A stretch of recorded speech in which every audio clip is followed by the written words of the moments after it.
Everyone, मेरा नाम Sandeep Singh computer अध्यापक सरकारी हाई स्कूल रत्ता अबदाल। अज की मेरी video Punjab school education board के 9वीं जमात के विद्यार्थियों वास्ते है। 9वीं जमात के विद्यार्थियों का 7वां चैप्टर है ई गवर्नेंस। अज असीं इहदे बारे जानकारी हासिल करांगे। सो ई गवर्नेंस के बारे जानकारी हासिल करन तो पहला असीं देखने भी गवर्नेंस की हुंदी है। ठीक है, जिहदे विच लोकां दा शासन जिहड़ा कीता जांदा है लोकां दे उपर, वो शासन नूं असीं गवर्नेंस कहने आ भी किस तरह वो शासन होएगा। ठीक है, गवर्नेंस के अर्थ बारे जेकर असीं देखिए, ये शासन की धारना जिहड़ी कोई नवीं धारना नहीं हैगी। पिछले समय तो आदकाल तो ही जिहड़ा शासन जिहड़ा हुंदा आ रहा है। जिस तरह पहला राजे महाराजे शासन करते सी, उहदे बाद हुण लोकतंत्र दे विच जिहड़ा हैगा है इहदी धारना कुछ बदल गई है। सो किस तरह प्रशासकी गवर्नेंस बनती है, इहदे बारे असीं जानकारी हासिल करांगे। सो इहदे विच बहुत सारे रस्मी अते गैर रस्मी पात्र हुंदे ने, जिहदे विचों साडी सरकार भी एक इहदा पात्र ही है गवर्नेंस दा। सो इहदे विच डिफरेंट लेयर्स जिहड़ियां असीं मन के चलदे हां। जिस तरह सब तो नीचे रूरल लेयर हुंदी है। रूरल लेयर दे विच जिस तरह साडे पेंडू आ जांदे ने, ਉਹਦੇ बाद ਇਹਦੇ बाद अर्बन लेयर हैगी है ਜਿਹਦੇ ਵਿੱਚ सिटीज आते ने।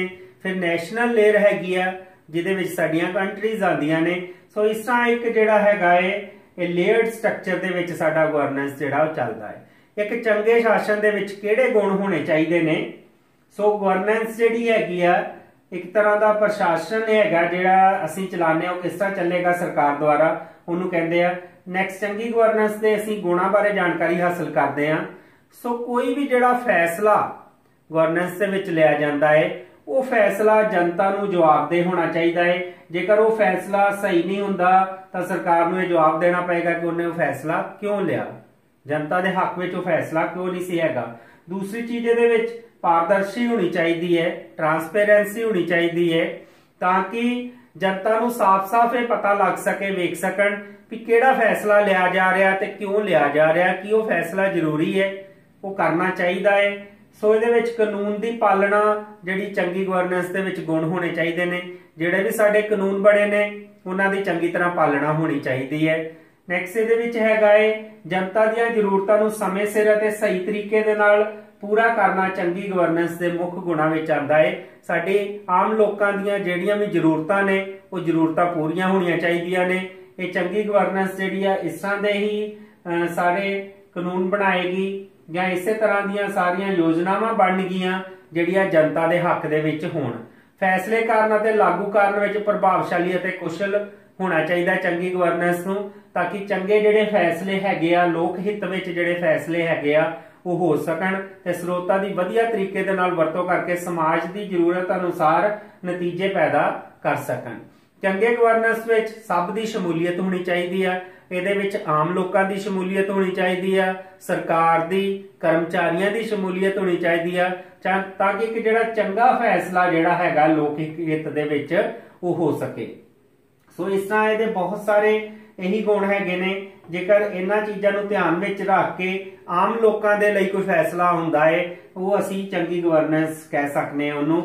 उहदे बाद इहदे असीं इतिहास बारे थोड़ी जानकारी लैने आ कि इतिहास की हैगा ई गवर्नेंस का। ई गवर्नेंस की हैगी है सब तो पहला, जेकर असी यही गवर्नेंस नूं अपने इंटरनेट के माध्यम के नाल जेकर अप्लाई करते हैं तो असी उहनूं ई गवर्नेंस कहने हैं, जिहड़ी काफी समय पहला 70 के दहाके विच इह होंद विच आई सी।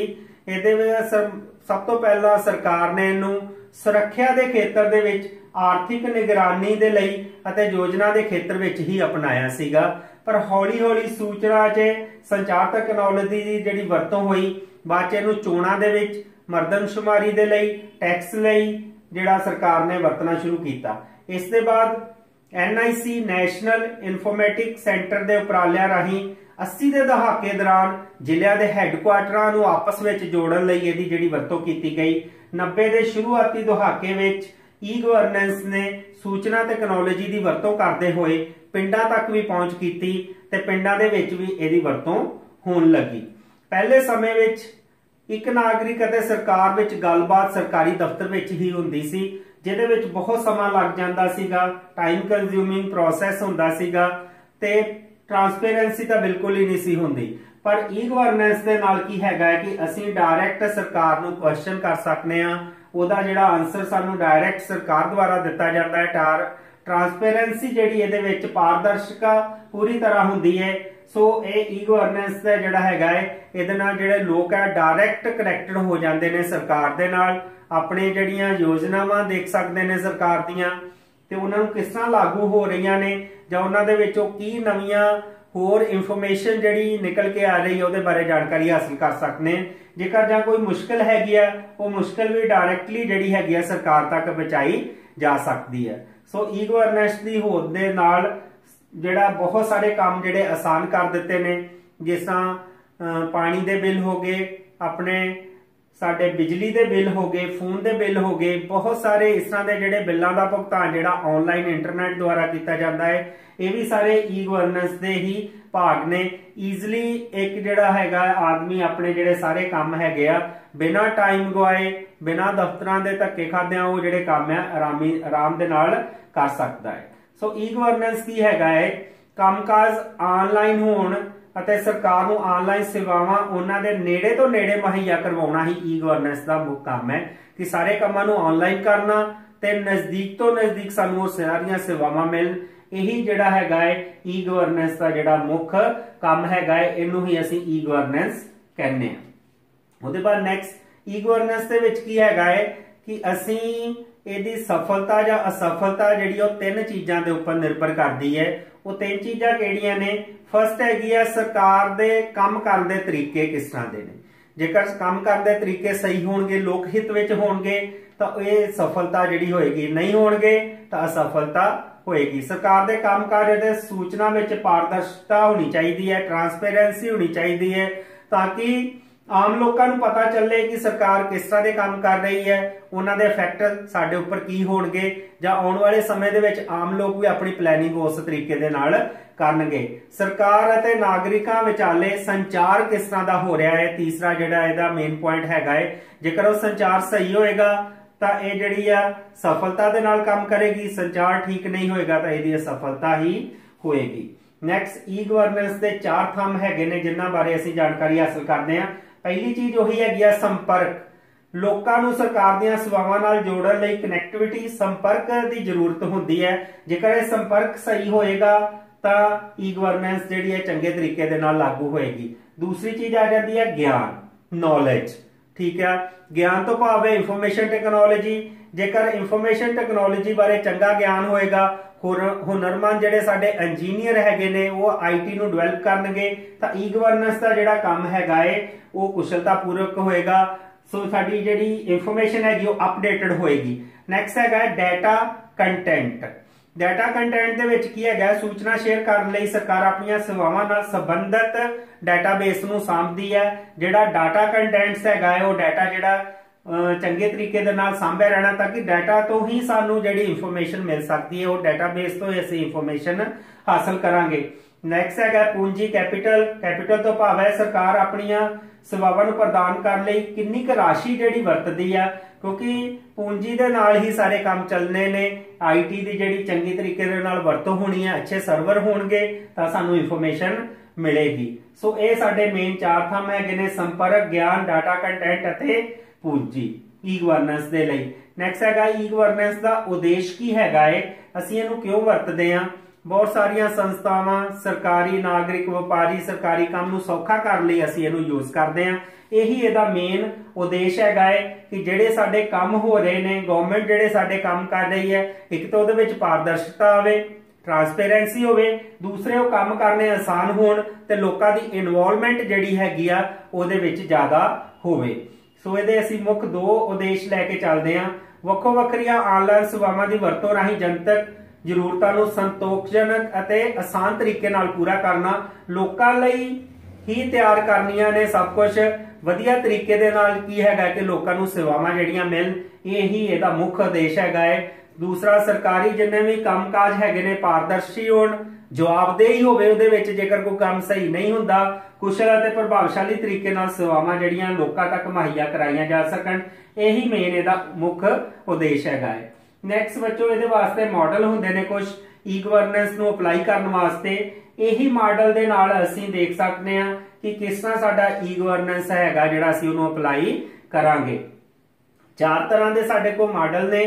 पहला हैगा सरकार तो नागरिक, सरकार तो सरकार, सरकार तो कर्मचारी अते सरकार तो व्यापारी। सो इहदे विच असीं सब तो पहला सरकार तो नागरिक जिहड़ा मॉडल हैगा इहनूं देखांगे।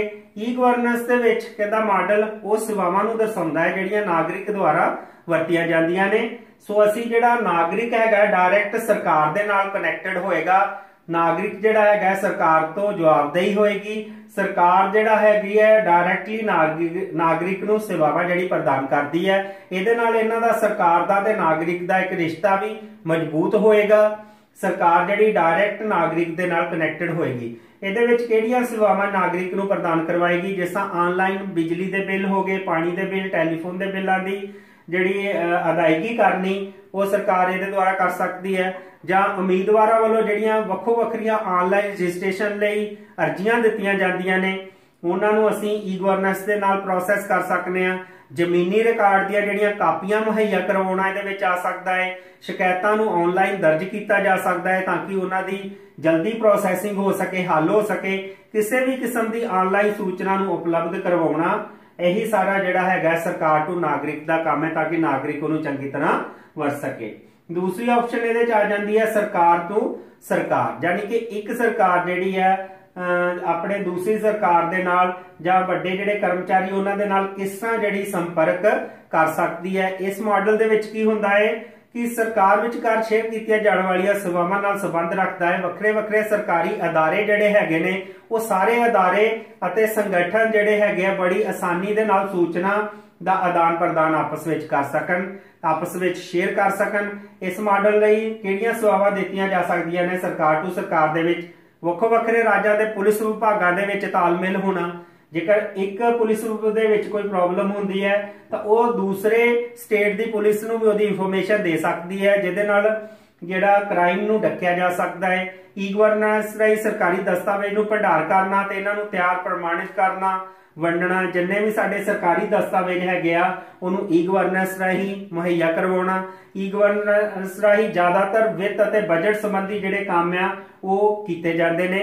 ਸੋ ਇਸ ਤਰ੍ਹਾਂ ਅਸੀਂ ਜਿਹੜਾ ਸਰਕਾਰ ਟੂ ਸਰਕਾਰ ਜਿਹੜਾ ਹੈਗਾ ਹੈ ਮਾਡਲ ਨੂੰ ਅਪਲਾਈ ਕਰ ਸਕਦੇ ਆ। ਦੂਸਰਾ ਹੈਗਾ ਹੈ ਸਰਕਾਰ ਟੂ ਕਰਮਚਾਰੀ। ਸਰਕਾਰ ਟੂ ਕਰਮਚਾਰੀ ਦੇ ਵਿੱਚ ਕੀ ਹੋਏਗਾ ਕਿ ਸਰਕਾਰ ਡਾਇਰੈਕਟ ਆਪਣੇ ਕਰਮਚਾਰੀਆਂ ਦੇ ਨਾਲ ਕਨੈਕਟਡ ਹੋਏਗੀ। ਸਰਕਾਰ ਆਪਣੇ ਕਰਮਚਾਰੀਆਂ ਦੇ ਨਾਲ डायरैक्ट कनैक्टेड होएगी। सरकार जिहड़ी कर्मचारियों नूं निगाह रख सकती है, ट्रांसपेरेंसी होएगी ते कर्मचारी भी डायरैक्ट सरकार कोलों कोई क्वेश्चन जिहड़ा पुटअप कर सकते हैं, अपनी मुश्किलों का हल जिहड़ा डायरैक्ट कर सकते हैं। इस दे नाल सरकार अते कर्मचारियों दे विच एक पारदर्शिता आएगी। सो इस मॉडल विच असीं की कर सकते हैं कि वक्खरे वक्खरे विभाग के जिहड़े कर्मचारी हैगे ने उन्हां दे जिस तरह हाज़री रजिस्टर हो गए या होर कर्मचारी का रिकॉर्ड हो गया वो सरकार नूं डायरैक्ट जमा होएगा। सरकार देख सकती है कि किहड़ा कर्मचारी किस तरह जिहड़ा काम कर रहा है। या फिर इस मॉडल राही अपनी हर किस्म दी शिकायतां ते असंतुष्टि जिहड़ी हैगी है, जेकर कोई प्रॉब्लम हैगी है तां डायरैक्ट सरकार नूं रजिस्टर की जा सकती है। कर्मचारी दे हर किस्म के नियम अते कानून जिहड़ी सूचना शेयर की जा सकती है सरकार दे नाल। कर्मचारी अपने रिकॉर्ड अते अदायगियां नूं चैक कर सकता है, जेकर उहदा कोई बिल हैगा है ਉਹਦਾ ਭੁਗਤਾਨ ਹੋ ਰਿਹਾ ਕਿ ਨਹੀਂ ਹੋ ਰਿਹਾ। ਕਰਮਚਾਰੀ ਆਪਣੇ हर किस्म के काम नाल संबंधित फार्म जिवें छुट्टी लई फार्म हो गया या फिर उहदा कोई मैडिकल बिल हो गया उहदी ऑनलाइन जिहड़ा भुगतान आ वो कर सकता है। सो इस तरह जिहड़ा हैगा डायरैक्ट सरकार टू कर्मचारी जिहड़ा हैगा असीं इस मॉडल नूं अप्लाई कर सकते हैं। दूसरा हैगा है नैक्सट मॉडल है साडे कोल सरकार टू व्यापारी, जिहदे विच सारे निजी अदारे आ जांदे हन जिहदा सरकार दे नाल सीधा संबंध हुंदा है। सो सरकार ਅਤੇ ਵਪਾਰੀਆਂ ਦੇ ਵਿੱਚ ਗੱਲਬਾਤ ਕਰਨ ਲਈ ਇਸ ਨੂੰ ਵਰਤਿਆ ਜਾਂਦਾ ਹੈ। ਇਸ ਦੇ ਮੁੱਖ ਕੰਮ ਹਨ ਟੈਕਸਾਂ ਨੂੰ ਇਕੱਠਾ ਕਰਨਾ, ਚੀਜ਼ਾਂ ਦੀ ਪੇਮੈਂਟ ਕਰਨਾ, ਹਰ ਕਿਸਮ ਦੇ ਬਿੱਲਾਂ ਅਤੇ ਜੁਰਮਾਨੇ ਦੀ ਅਦਾਇਗੀ ਕਰਨਾ ਜਾਂ ਕਿਸੇ ਕਿਸਮ ਦੇ ਨਿਯਮਾਂ ਅਤੇ ਡਾਟੇ ਨੂੰ ਸ਼ੇਅਰ ਕਰਨਾ। ਜੇਕਰ ਕਿਸੇ ਨੂੰ ਕੋਈ ਪ੍ਰੋਬਲਮ ਹੈ, ਸ਼ਿਕਾਇਤ ਹੈ ਤਾਂ ਉਹ ਇਸ ਵਿੱਚ ਆਪਣੀ ਸ਼ਿਕਾਇਤ ਵੀ ਦਰਜ ਕਰਾ ਸਕਦਾ ਹੈ, ਕਿਉਂਕਿ ਸਰਕਾਰ ਦੇ ਨਾਲ ਸਿੱਧਾ ਸੰਬੰਧ ਹੁੰਦਾ ਹੈ। ਸਰਕਾਰ ਕੋਲ ਉਹਦੀ ਸ਼ਿਕਾਇਤ ਜਾਏਗੀ ਤੇ ਉਹਦਾ ਜੋ ਵੀ ਠੋਸ ਹੱਲ ਹੈਗਾ ਉਹ ਨਿਕਲ ਕੇ ਸਾਹਮਣੇ ਆਏਗਾ। ਇਹਦੇ ਬਾਅਦ ਅਸੀਂ ਦੇਖਦੇ ਹਾਂ ਈ ਗਵਰਨੈਂਸ ਦੇ ਖੇਤਰ। ਬਹੁਤ ਸਾਰੇ ਖੇਤਰ ਹਨ ਜਿੱਥੇ ਅਸੀਂ ਈ ਗਵਰਨੈਂਸ ਨੂੰ ਯੂਜ਼ ਕਰਦੇ ਹਾਂ। ਇਹਦੇ ਵਿੱਚ ਸਭ ਤੋਂ ਪਹਿਲਾਂ ਆਉਂਦਾ ਸ਼ਹਿਰੀ ਖੇਤਰ, ਸ਼ਹਿਰੀ ਖੇਤਰ ਦੇ ਵਿੱਚ ਅਸੀਂ ਆਵਾਜਾਈ ਲਈ ਈ ਗਵਰਨੈਂਸ ਦਾ ਵਰਤੋਂ ਕਰਦੇ ਹਾਂ। ਜਿਸ ਤਰ੍ਹਾਂ ਤੁਸੀਂ ਬੱਚੋ ਸਾਰਿਆਂ ਨੇ ਦੇਖਿਆ ਹੋਇਆ ਹੈ, ਲਰਨਿੰਗ ਲਾਇਸੈਂਸ ਹੋ ਗਿਆ ਜਾਂ ਕਿਸੇ ਕਿਸਮ ਦਾ ਵੀ ਡਰਾਈਵਿੰਗ ਲਾਇਸੈਂਸ ਹੋ ਗਿਆ ਜਾਂ ਲਾਇਸੈਂਸ ਨੂੰ ਰੀਨਿਊ ਕਰਨਾ ਹੋ ਗਿਆ, ਇਹ ਸਾਰਾ ਈ ਗਵਰਨੈਂਸ ਦੇ ਨਾਲ ਹੀ ਇਲੈਕਟ੍ਰੋਨਿਕਲੀ ਜਿਹੜਾ ਹੈਗਾ ਹੈ, ਇਹ ਸਾਰੀਆਂ ਚੀਜ਼ਾਂ ਉਹਦੇ ਨਾਲ ਕੀਤੀਆਂ ਜਾਂਦੀਆਂ ਹਨ। ਉਹਦੇ ਬਾਅਦ ਆਵਾਜਾਈ ਨਾਲ ਸੰਬੰਧਿਤ ਆਨਲਾਈਨ ਸਹੂਲਤਾਂ ਮੁਹੱਈਆ ਕਰਵਾਉਣਾ, ਬੁਕਿੰਗ ਕਰਵਾਉਣਾ, ਸੀਟਾਂ ਨੂੰ ਰੱਦ ਕਰਨਾ ਜਾਂ ਬੱਸ ਦੇ ਆਉਣ ਜਾਣ ਬਾਰੇ ਪਤਾ ਕਰਨਾ, ਬੱਸਾਂ ਦੇ ਟਾਈਮ ਟੇਬਲ ਬਾਰੇ ਪਤਾ ਕਰਨਾ, ਇੰਟਰਸਟੇਟ ਆਵਾਜਾਈ ਲਈ ਬੁਕਿੰਗ ਕਰਨਾ, ਆਵਾਜਾਈ ਵਿੱਚ ਸੁਧਾਰ ਪ੍ਰੋਗਰਾਮ, ਖੇਤਰੀ ਆਵਾਜਾਈ, ਭੀੜ ਤੇ ਨਿਯੰਤਰਣ ਕਰਨਾ, ਇਸ ਤਰ੍ਹਾਂ ਦੇ ਬਹੁਤ ਸਾਰੇ ਆਵਾਜਾਈ ਦੇ ਜਿੰਨੇ ਵੀ ਕੰਮ ਹਨ ਸਾਰੇ ਈ ਗਵਰਨੈਂਸ ਲਈ ਨਾਲ ਕੀਤੇ ਜਾਂਦੇ ਹਨ। ਇਹਦੇ ਲਈ IRCT Indian railway catering and tourism corporation limited ਹੈਗਾ ਏ ਸੌਫਟਵੇਅਰ, ਜਿਹਦੇ ਨਾਲ ਇਹ ਸਾਰੇ ਕੰਮ ਜਿਹੜੇ ਹੁੰਦੇ ਹਨ। ਜਾਂ ਫਿਰ HRTC ਹੈਗਾ, Himachal road transport corporation project, ਜਿਹਦੇ ਲਈ ਆਨਲਾਈਨ ਬੁਕਿੰਗ ਕਰ ਲਈ, ਸੀਟਾਂ ਨੂੰ ਰੱਦ ਕਰ ਲਈ, ਬੱਸਾਂ ਦੇ ਆਉਣ ਜਾਣ ਬਾਰੇ ਪੜਤਾਲ ਕਰ ਲਈ ਵਰਤਿਆ ਜਾਂਦਾ ਹੈ। ਹੋਰ ਨੈਕਸਟ ਇਹਦੇ ਵਿੱਚ ਹੈ ਬਿੱਲਾਂ ਅਤੇ ਟੈਕਸਾਂ ਦੀ ਆਨਲਾਈਨ ਅਦਾਇਗੀ ਕਰਨਾ। ਸੋ ਆਨਲਾਈਨ ਲਾਇਸੈਂਸ ਫੀਸ ਭਰ ਸਕਦੇ ਹਾਂ, ਯੂਨੀਵਰਸਿਟੀ ਦੀ ਫੀਸ ਦੀ ਅਦਾਇਗੀ ਕੀਤੀ ਜਾ ਸਕਦੀ ਹੈ। ਸੋ ਬਿੱਲਾਂ ਦੀ ਅਦਾਇਗੀ ਜਿਵੇਂ ਪਾਣੀ ਦੇ ਬਿੱਲ ਹੋ ਗਿਆ, ਯੂਟਿਲਿਟੀ ਬਿੱਲ, ਵਪਾਰਕ ਬਿੱਲ ਹੋ ਗਿਆ, ਕਿਸੇ ਕਿਸਮ ਦਾ ਵੀ ਬਿੱਲ ਅਸੀਂ ਆਨਲਾਈਨ ਜਿਹੜਾ ਈ ਗਵਰਨੈਂਸ ਦੇ ਨਾਲ ਭਰ ਸਕਦੇ ਹਾਂ। ਆਪਣੇ ਟੈਕਸਾਂ ਦੀ ਅਦਾਇਗੀ ਕਰ ਸਕਦੇ ਹਾਂ, ਜਿਵੇਂ ਸਾਡੀਆਂ ਗੱਡੀਆਂ ਦੇ ਟੈਕਸ ਹੋ ਗਏ ਜਾਂ ਰੈਵਨਿਊ ਟੈਕਸ ਵਗੈਰਾ ਵੀ ਆਨਲਾਈਨ ਜਿਹੜੇ ਭਰ ਸਕਦੇ ਹਾਂ। ਇਹਦੇ ਇਲਾਵਾ ਘਰਾਂ ਦੀ ਮਹੀਨਾਵਾਰ ਜਿਹੜੀ ਕਿਸ਼ਤ ਹੈ ਉਹ ਵੀ ਇਹਦੇ ਦੁਆਰਾ ਕੀਤੀ ਜਾ ਸਕਦੀ ਹੈ। ਇਸ ਪ੍ਰੋਜੈਕਟ ਦੇ ਖੇਤਰ ਹਨ ਜਿਸ ਤਰ੍ਹਾਂ SAMPRK ਚੰਡੀਗੜ੍ਹ ਦੁਆਰਾ ਹੈ, ਇਸੇ ਤਰ੍ਹਾਂ ਈ ਸੁਵਿਧਾ ਉੱਤਰ ਪ੍ਰਦੇਸ਼ ਦੁਆਰਾ ਹੈ, ਈ ਸੇਵਾ ਆਂਧਰਾ ਪ੍ਰਦੇਸ਼ ਦੁਆਰਾ ਹੈ, ਈ ਮਿੱਤਰਾ ਰਾਜਸਥਾਨ ਪ੍ਰਸ਼ਾਸਨ ਦੁਆਰਾ ਜਿਹੜਾ ਚਲਾਇਆ ਜਾਂਦਾ ਹੈ। ਸੂਚਨਾ ਅਤੇ ਲੋਕ ਸੰਪਰਕ ਸੇਵਾਵਾਂ ਲਈ ਵੀ ਇਸ ਨੂੰ ਵਰਤਿਆ ਜਾਂਦਾ ਹੈ, ਜਿਵੇਂ ਕਿ ਰੋਜ਼ਗਾਰ ਬਾਰੇ, ਟੈਂਡਰਾਂ ਬਾਰੇ, ਬਾਜ਼ਾਰ ਦੇ ਮੁੱਲਾਂ ਆਦਿ ਬਾਰੇ ਸੂਚਨਾ ਲੈਣੀ, ਪਿੰਡਾਂ ਦੇ ਵਿੱਚ ਈਮੇਲ ਦੀ ਸੂਚਨਾ ਲੈਣੀ ਕਿ ਕਿਹੜੇ ਪਿੰਡ ਦੀ ਕਿਹੜੀ ਈਮੇਲ ਹੈ ਜਿਹਦੇ ਤੋਂ ਅਸੀਂ ਉਹਦੀ ਇਨਫੋਰਮੇਸ਼ਨ ਲੈ ਸਕਦੇ ਹਾਂ। ਇਹਦੇ ਲਈ ਹਿਮਾਚਲ ਪ੍ਰਸ਼ਾਸਨ ਦੁਆਰਾ ਲੋਕ ਮਿੱਤਰਾ ਜਿਹੜਾ ਹੈਗਾ ਪ੍ਰੋਜੈਕਟ ਉਹ ਚਲਾਇਆ ਜਾ ਰਿਹਾ ਹੈ। ਉਹਦੇ ਬਾਅਦ ਨੈਕਸਟ ਆ ਜਾਂਦਾ ਨਗਰ ਨਿਗਮ ਸੇਵਾਵਾਂ, ਜਿਹਦੇ ਵਿੱਚ ਘਰਾਂ ਦੇ ਟੈਕਸ ਲੈਣੇ, ਬਿੱਲ ਭਰਨੇ, ਜ਼ਮੀਨਾਂ ਅਤੇ ਜਾਇਦਾਦਾਂ ਦੇ ਰਿਕਾਰਡ ਰੱਖਣੇ, ਪਾਸਪੋਰਟ ਵੈਰੀਫਿਕੇਸ਼ਨ ਕਰਨੀ, ਮੌਤ ਅਤੇ ਜਨਮ ਦੇ ਸਰਟੀਫਿਕੇਟ ਜਾਰੀ ਕਰਨੇ, ਜਾਇਦਾਦ ਦੀ ਰਜਿਸਟ੍ਰੇਸ਼ਨ ਕਰਨੀ, ਹੋਰ ਵੀ ਕਈ ਸਰਟੀਫਿਕੇਟ ਵਰਗੀਆਂ ਜਿਹੜੀਆਂ ਸੇਵਾਵਾਂ ਨੇ ਇਹਦੇ ਵਿੱਚ ਆਉਂਦੀਆਂ ਨੇ, ਜਿਸ ਤਰ੍ਹਾਂ ਬੁਢਾਪਾ ਪੈਨਸ਼ਨ ਹੋ ਗਿਆ, ਵਿਧਵਾ ਪੈਨਸ਼ਨ ਹੋ ਗਿਆ। ਇਹ ਸਾਰੇ ਕੰਮ ਜਿਹੜੇ ਨਗਰ ਨਿਗਮ ਸੇਵਾਵਾਂ ਵਿੱਚ ਹਨ। ਇਸ ਪ੍ਰੋਜੈਕਟ ਦੇ ਅੰਦਰ SDO ਸੂਟ ਅਸਮ ਪ੍ਰਸ਼ਾਸਨ ਦੁਆਰਾ ਹੈ। ਇਸੇ ਤਰ੍ਹਾਂ ਰੂਰਲ ਡਿਜੀਟਲ ਸੇਵਾ ਹੈ ਜਿਹੜੀ ਇਹਦੇ ਅਧੀਨ ਕੰਮ ਕਰਦੀ ਹੈ। ਸੜਕ ਅਤੇ ਸੁਰੱਖਿਆ ਪ੍ਰਬੰਧਨ ਵੀ ਜਿਹੜਾ ਇਹਦੇ ਦੁਆਰਾ ਕੀਤਾ ਜਾਂਦਾ ਹੈ, ਜਿਹਦੇ ਵਿੱਚ ਸੜਕਾਂ ਅਤੇ ਪੁਲਾਂ ਦਾ ਨਿਰਮਾਣ ਹੋ ਗਿਆ, ਸੜਕ ਬਣਾਉਣਾ ਹੋ ਗਿਆ, ਦੀ ਮੁਰੰਮਤ ਕਰਨਾ, ਆਵਾਜਾਈ ਲਈ ਭੀੜ ਦਾ ਪ੍ਰਬੰਧ ਕਰਨਾ ਜਾਂ ਸੁਰੱਖਿਆ ਹਾਦਸੇ ਅਤੇ ਪ੍ਰਦੂਸ਼ਣ ਨੂੰ ਕੰਟਰੋਲ ਕਰਨਾ। ਇਹਦੇ ਵਿੱਚ ਜਿਹੜਾ ਪ੍ਰੋਜੈਕਟ ਚੱਲ ਰਿਹਾ ਹੈ ਉਹ ਹੈਗਾ RSPCB Rajasthan state pollution control board, Rajasthan ਪ੍ਰਸ਼ਾਸਨ ਦੁਆਰਾ ਜਿਸ ਨੂੰ ਚਲਾਇਆ ਜਾ ਰਿਹਾ ਹੈ। ਨੈਕਸਟ ਹੈਗਾ ਹੈ ਪੇਂਡੂ ਖੇਤਰ ਵਿੱਚ ਵੀ ਈ ਗਵਰਨੈਂਸ ਜਿਹੜੀ ਆ ਬਹੁਤ ਜ਼ਿਆਦਾ ਯੂਜ਼ ਹੋ ਰਹੀ ਹੈ, ਜਿਸ ਤਰ੍ਹਾਂ ਸ਼ਹਿਰੀ ਖੇਤਰ ਵਿੱਚ ਯੂਜ਼ ਹੋ ਰਹੀ ਹੈ। ਇਸੇ ਤਰ੍ਹਾਂ ਪੇਂਡੂ ਖੇਤਰ ਵਿੱਚ ਸਭ ਤੋਂ ਪਹਿਲਾਂ ਖੇਤੀਬਾੜੀ ਲਈ ਯੂਜ਼ ਹੋ ਰਹੀ ਹੈ। ਇਹਦੇ ਵਿੱਚ ਪ੍ਰੋਜੈਕਟ ਆਉਂਦਾ ਹੈ ਅਗਮ ਮਾਰਕੀਟ ਨੈਟ। ਇਹ ਪ੍ਰੋਜੈਕਟ ਜਿਹੜਾ ਹੈਗਾ ਹੈ ਮਾਰਕੀਟਿੰਗ ਅਤੇ ਇੰਸਪੈਕਸ਼ਨ ਵਿਭਾਗ ਵੱਲੋਂ ਐਗਰੀਕਲਚਰ ਵਿਭਾਗ ਅਤੇ ਪੰਜਾਬ ਸਰਕਾਰ ਦੁਆਰਾ ਮਾਨਤਾ ਪ੍ਰਾਪਤ ਹੈ। ਇਸੇ ਤਰ੍ਹਾਂ ਸੀਡ ਨੈਟ ਹੈ, ਜਿਹਦੇ ਵਿੱਚ ਡਿਫਰੈਂਟ ਟਾਈਪ ਦੇ ਸੀਡ ਦੀ ਜਿਹੜੀ ਇਨਫੋਰਮੇਸ਼ਨ ਹੁੰਦੀ ਹੈ ਕਿਸਾਨਾਂ ਨੂੰ ਦਿੱਤੀ ਜਾਂਦੀ ਹੈ। ਹੋਰ ਇਹਦੇ ਵਿੱਚ ਲੋਕਲ ਸੂਚਨਾ ਜਿਹੜੀ ਹੈਗੀ ਆ ਉਹਦੇ ਬਾਰੇ ਵੀ ਪਿੰਡਾਂ ਵਿੱਚ ਜਿਹੜੀ ਇਨਫੋਰਮੇਸ਼ਨ ਦਿੱਤੀ ਜਾਂਦੀ ਹੈ, ਜਿਸ ਤਰ੍ਹਾਂ ਸਾਡਾ ਈ ਆਧਾਰ ਹੋ ਗਿਆ। ਤੁਸੀਂ ਆਧਾਰ ਕਾਰਡ ਚਾਹੇ ਸਾਨੂੰ ਡਾਕ ਦੇ ਰਾਹੀਂ ਪ੍ਰਾਪਤ ਹੋਵੇ, ਚਾਹੇ ਅਸੀਂ ਉਹਨੂੰ ਨੈਟ ਤੋਂ ਡਾਊਨਲੋਡ ਕੀਤਾ ਹੋਵੇ, ਦੋਵਾਂ ਦੀ ਸੇਮ ਵੈਲਿਊ ਹੁੰਦੀ ਹੈ। ਈ ਆਧਾਰ ਦੇ ਨਾਲ ਅਸੀਂ ਉਹਨੂੰ ਡਾਊਨਲੋਡ ਕਰ ਸਕਦੇ ਹਾਂ ਆਪਣੇ ਆਧਾਰ ਕਾਰਡ ਨੂੰ, ਜਿਹੜਾ ਹਰ ਥਾਂ ਤੇ ਸਾਡੇ ਕੰਮ ਆਉਂਦਾ ਹੈ। ਇਸੇ ਤਰ੍ਹਾਂ ਈ ਜਨ ਸੰਪਰਕ ਹੋ ਗਿਆ, ਆਮ ਆਦਮੀ ਦੀ ਪਹੁੰਚ ਲਈ ਸੇਵਾਵਾਂ ਅਤੇ ਸੂਚਨਾ ਜ਼ਰੂਰਤਾਂ ਨੂੰ ਪੂਰਾ ਕਰਨ ਲਈ ਇਹਨੂੰ ਵਰਤਿਆ ਜਾਂਦਾ ਹੈ। ਆਫਤ ਪ੍ਰਬੰਧਨ ਹੋ ਗਿਆ, ਡਾਈਜੈਸਟਰ ਮੈਨੇਜਮੈਂਟ ਲਈ ਵੀ ਇਹਦੇ ਵਰਤਿਆ ਜਾਂਦਾ ਹੈ। ਬਹੁਤ ਸਾਰੇ ਪ੍ਰੋਜੈਕਟ ਇਹਦੇ ਵਿੱਚ ਕੰਮ ਕਰ ਰਹੇ ਹਨ, ਜਿਸ ਤਰ੍ਹਾਂ ਚੇਤਨਾ ਹੈਗਾ ਜਿਹੜਾ ਬਿਹਾਰ ਸਰਕਾਰ ਦੁਆਰਾ ਡਾਈਜੈਸਟਰ ਮੈਨੇਜਮੈਂਟ ਸਿਸਟਮ ਹੈਗਾ, ਹੜ੍ਹਾਂ ਅਤੇ ਭੁਚਾਲਾਂ ਵਰਗੀਆਂ ਜਿਹੜੀਆਂ ਕੁਦਰਤੀ ਆਫਤਾਂ ਨੇ ਉਹਦੇ ਲਈ ਇਹਨੂੰ ਵਰਤਿਆ ਜਾਂਦਾ ਹੈ। ਫਿਰ ਲੈਂਡ ਰਿਕਾਰਡ ਮੈਨੇਜਮੈਂਟ ਹੋ ਗਿਆ, ਜਿਹਦੇ ਵਿੱਚ ਸਾਡਾ ਸਾਰਾ ਭੂਮੀ ਦਾ ਰਿਕਾਰਡ ਜਿਹੜਾ ਹੁੰਦਾ ਹੈ। ਇਹ ਲੈਂਡ ਰਿਕਾਰਡ ਮੈਨੇਜਮੈਂਟ ਪੰਜਾਬ ਸਰਕਾਰ ਦੁਆਰਾ ਚਲਾਇਆ ਜਾ ਰਿਹਾ ਹੈ। ਇਸੇ ਤਰ੍ਹਾਂ ਦੇਵ ਭੂਮੀ ਉੱਤਰਾਖੰਡ ਦੁਆਰਾ ਚਲਾਇਆ ਜਾ ਰਿਹਾ ਹੈ। ਬਹੁ ਲੇਖਾ ਯੂਪੀ ਸਰਕਾਰ ਦੁਆਰਾ, ਈ ਧਾਰਾ ਜਿਹੜੀ ਉਹ ਗੁਜਰਾਤ ਸਰਕਾਰ ਦੁਆਰਾ ਜਿਹੜਾ ਪ੍ਰੋਜੈਕਟ ਜਿਹੜੇ ਚਲਾਏ ਜਾ ਰਹੇ ਹਨ। ਨੈਕਸਟ ਹੈਗਾ ਪੰਚਾਇਤ। ਪੰਚਾਇਤ ਦੇ ਵਿੱਚ ਵੀ ਸੇਮ ਜਿਸ ਤਰ੍ਹਾਂ ਸ਼ਹਿਰੀ ਖੇਤਰ ਦੇ ਵਿੱਚ ਗ੍ਰਾਮ ਪੰਚਾਇਤ ਦੇ ਲਈ ਸੀਗੇ, ਇਸੇ ਪੰਚਾਇਤ ਲਈ ਵੀ ਬਹੁਤ ਸਾਰੇ ਜਿਹੜੇ ਸੇਵਾਵਾਂ ਨੇ ਅਸੀਂ ਈ ਗਵਰਨੈਂਸ ਦੇ ਵਿੱਚ ਲੈਂਦੇ ਹਾਂ, ਜਿਸ ਤਰ੍ਹਾਂ ਜਨਮ ਅਤੇ ਮੌਤ ਦੇ ਸਰਟੀਫਿਕੇਟ ਜਾਰੀ ਕਰਨੇ, ਵੋਟਰ ਸੂਚੀਆਂ ਦੇ ਵਿੱਚ ਜੇਕਰ ਗਲਤੀ ਹੈ ਤਾਂ ਉਹਨੂੰ ਠੀਕ ਕਰਵਾਉਣਾ, ਸਮਾਜ ਦੇ ਗਰੀਬ ਅਤੇ ਜ਼ਰੂਰਤਮੰਦ ਜਿਹੜੇ ਤਬਕੇ ਦੀ ਉਸਾਰੀ ਲਈ ਕੋਈ ਸਕੀਮਾਂ ਬਣਾਉਣੀਆਂ, ਜ਼ਿਲ੍ਹਾ ਪੱਧਰ ਤੇ ਪਲਾਨ ਬਣਾਉਣੇ, ਲਾਗੂ ਕਰਨੇ। ਇਸ ਤਰ੍ਹਾਂ ਬਹੁਤ ਸਾਰੇ ਕੰਮ ਹਨ ਜਿਹੜੇ ਕਿ ਪੰਚਾਇਤ ਪੱਧਰ ਤੇ ਕੀਤੇ ਜਾਂਦੇ ਹਨ। ਗਰੀਬ ਤਬਕੇ ਲਈ ਤਨਖਾਹ ਤੇ ਨੌਕਰੀ ਮੁਹੱਈਆ ਕਰਵਾਉਣਾ, ਪਿੰਡਾਂ ਵਿੱਚ ਪਾਣੀ ਦੀ ਸਪਲਾਈ ਵਗੈਰਾ ਦੇਣਾ। ਇਹਦੇ ਵਿੱਚ ਜਿਹੜਾ ਪ੍ਰੋਜੈਕਟ ਆਉਂਦਾ ਹੈ ਉਹ ਈ ਗ੍ਰਾਮ ਵਿਸ਼ਵਾ ਗ੍ਰਾਮ ਪ੍ਰੋਜੈਕਟ ਹੈਗਾ ਹੈ, ਜਿਸ ਨੂੰ ਗੁਜਰਾਤ ਸਰਕਾਰ ਦੁਆਰਾ ਚਲਾਇਆ ਜਾਂਦਾ ਹੈ। ਸਿਹਤ ਦੇ ਖੇਤਰ ਦੇ ਵਿੱਚ ਵੀ ਈ ਗਵਰਨੈਂਸ ਜਿਹੜੀ ਹੈਗੀ ਆ ਬਹੁਤ ਜ਼ਿਆਦਾ ਕੰਮ ਕਰ ਰਹੀ ਹੈ, ਜਿਹਦੇ ਵਿੱਚ ਦਵਾਈਆਂ ਦੀ ਅਵੇਲੇਬਿਲਟੀ ਜਿਹੜੀ ਹੈਗੀ ਆ ਕਰਾਉਣੀ, ਵਿਸ਼ੇਸ਼ ਸਿਹਤ ਸਹੂਲਤਾਂ ਦੇਣੀਆਂ, ਆਂਗਣਵਾੜੀ ਕੇਂਦਰ ਨੂੰ ਸਹੂਲਤਾਂ ਦੇਣੀਆਂ।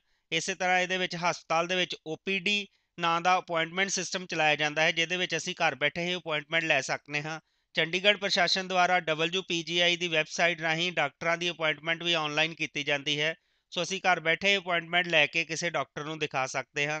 ਸਿੱਖਿਆ ਦੇ ਖੇਤਰ ਦੇ ਵਿੱਚ ਵੀ ਈ ਗਵਰਨੈਂਸ ਦਾ ਬਹੁਤ ਜ਼ਿਆਦਾ ਰੋਲ ਹੈ, ਜਿਹਦੇ ਵਿੱਚ ਬੱਚਿਆਂ ਨੂੰ ਕੰਪਿਊਟਰ ਸਿੱਖਿਆ ਪ੍ਰਦਾਨ ਕਰਨਾ, 10ਵੀਂ ਅਤੇ 12ਵੀਂ ਜਮਾਤਾਂ ਦੇ ਜਿਸ ਤਰ੍ਹਾਂ ਰਿਜ਼ਲਟ ਆਉਂਦੇ ਨੇ ਉਹ ਬੱਚਿਆਂ ਤੱਕ ਪਹੁੰਚਾਉਣੇ, ਯੋਗਤਾ ਦੇ ਆਧਾਰ ਤੇ ਕਿਤਾਬਾਂ ਦੀ ਵੰਡ ਵਗੈਰਾ ਕਰਨੀ।